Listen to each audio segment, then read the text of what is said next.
Mutton biryani అంటే సహజంగానే చాలా మందికి ఇష్టం ఉంటుంది. కొందరు మటన్ కర్రీ కన్నా మటన్ బిర్యానీనే ఎక్కువగా ఇష్టపడతారు.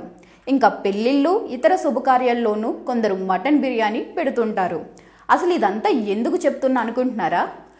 ఒక ఆలయంలో మటన్ బిర్యానీ ప్రసాదంగా పెడుతున్నారు. అవును, మీరు విన్నది నిజమే.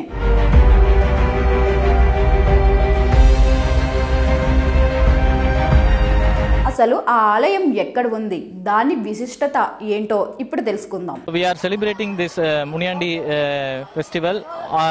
All Tamil Nadu Muniyandi Vilas. తమిళనాడులో మదురైలో మునియంది ఆలయం ఉంది. అక్కడ ఆలయంలో మునియంది స్వామి కొలువై ఉన్నారు. అయితే అక్కడికి భక్తులు స్వామివారికి మటన్ బిర్యానీని ప్రసాదంగా పెడతారు. దీని వెనుక ఓ కథ కూడా ప్రచారంలో ఉంది. 1973లో మదురై జిల్లాలోని వడకంపట్టి గ్రామానికి చెందిన ఓ వ్యక్తి హోటల్ వ్యాపారం ప్రారంభించాడు. అది ఎంతో సక్సెస్ అయ్యింది.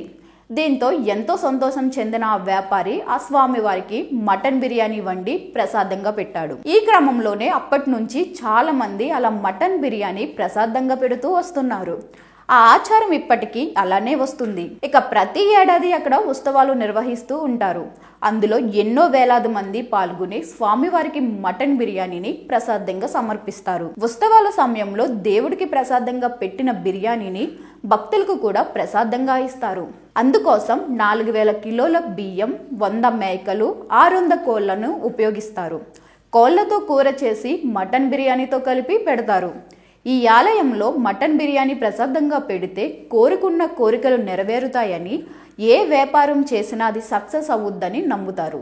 మటన్ బిర్యానీ అంటే సహజంగానే చాలా మందికి ఇష్టం ఉంటుంది. కొందరు మటన్ కర్రీ కన్నా మటన్ బిర్యానీనే ఎక్కువగా ఇష్టపడతారు.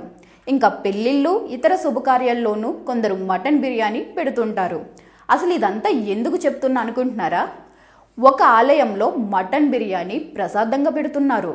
అవును, మీరు విన్నది నిజమే.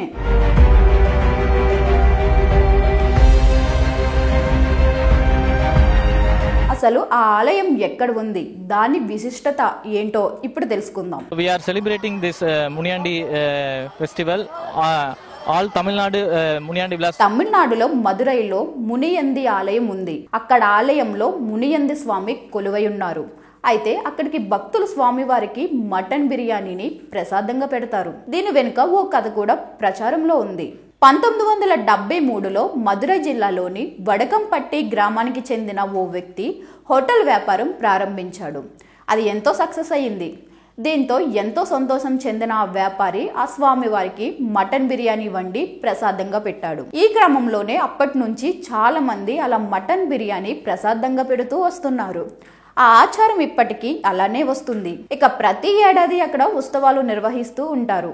అందులో ఎన్నో వేలాది మంది పాల్గొని స్వామివారికి మటన్ బిర్యానీని ప్రసాదంగా సమర్పిస్తారు. ఉత్సవాల సమయంలో దేవుడికి ప్రసాదంగా పెట్టిన బిర్యానీని భక్తులకు కూడా ప్రసాదంగా ఇస్తారు. అందుకోసం 4000 కిలోల బియ్యం, 100 మేకలు, 600 కోళ్లను ఉపయోగిస్తారు. కోళ్లతో కూర చేసి మటన్ బిర్యానీతో కలిపి పెడతారు. ఈ ఆలయంలో మటన్ బిర్యానీ ప్రసాదంగా పెడితే కోరుకున్న కోరికలు నెరవేరుతాయని, ఏ వ్యాపారం చేసినా అది సక్సెస్ అవుద్దని నమ్ముతారు.